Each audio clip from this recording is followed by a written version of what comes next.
Taste review sa ating gatang tilapia. Ang ginamit kong kaserola ay Salad Buster, the #1 cookingware na the best lutuan dahil may health benefits ang Salad Buster. Shout out kay Ma'am Junena Palaruan. Siya ang distributor dito sa Cubao area.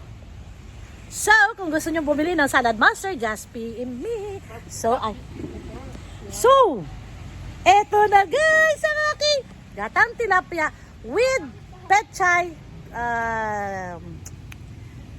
pritong saba, at nilagyan ko din ng okra. Discretion nyo guys kung anong gulay ilalagay nyo kasi kahit anong gulay naman pwede ilagay. Dapat nga maglalagay pa ako ng bok choy. Pero walang available sa palengke kanina ng bok choy kaya pechay na lang binili ko na almost 1 kilo. So ngayon, gusto ko pa sana lagyan ng kamote, pritong kamote, kaso nakalimutan ko na. So, taste reveal! Iinggitin ko na naman kayo! Ayan! So, ito na guys.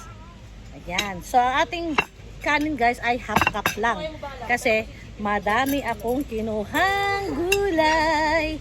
So, ayan, pritong saba.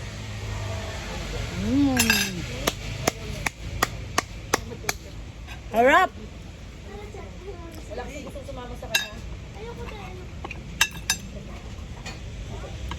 Ngayon, gata, okra,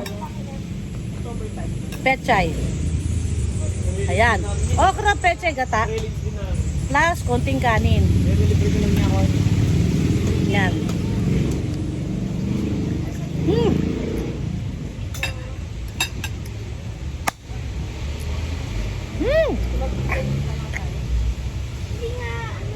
Guys, ang sarap. Nag-combine ang lasa ng tilapia, pechay, okra. The best part is, grabe ang contribution ng sabang saging sa lasa ng gatang tilapia. Super! Try nyo guys, the best. Lalo na siguro, kukuha ko na sili. Para may sipa. Lalo na siguro guys, kung nakabili pa ako ng kamote. Super sarap. Grabe. Jamay na. Natikman mo? Ang saba? Sarap? Diba ang sarap? Ha? Ngayon, ang isda ko guys, di ko pinaprito. Fresh. So ayan, kukuha tayo ng laman.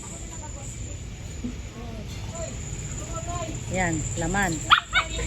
Yan, laman ha. Ngayon, kuha tayo ng sauce. Ang ginawa ko dito guys, sa 4.5 kilos na tilapia, 4 na gatang nyog ang pinagkayod ko. Eto na, kompletos ricados na to. Ay, kulang pa pala ng saba. Litan ko lang, masyadong madami na. So, nandito sa kutsara ko guys, siling haba. Ayan ha. Siling haba, okra, pechay, at fried o pritong saba ng saging. Okra, yan si okra tapos ito pechay.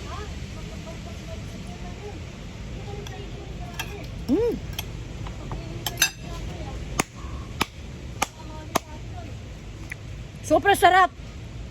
Try nyo lutuin guys. Sobra. Sobrang sarap ang tilapiang gata na may saba ng saging, may okra. Sa susunod magluluto ako ng may kasamang pritong kamote. Sarap. Sarap. Super sarap. Guys, try nyo lutuin guys. Nang gatang tilapia nyo or any kinds of fish na gata, lagyan nyo ng saba. Pritong saba at saka kamote. Sarap. The best. The best.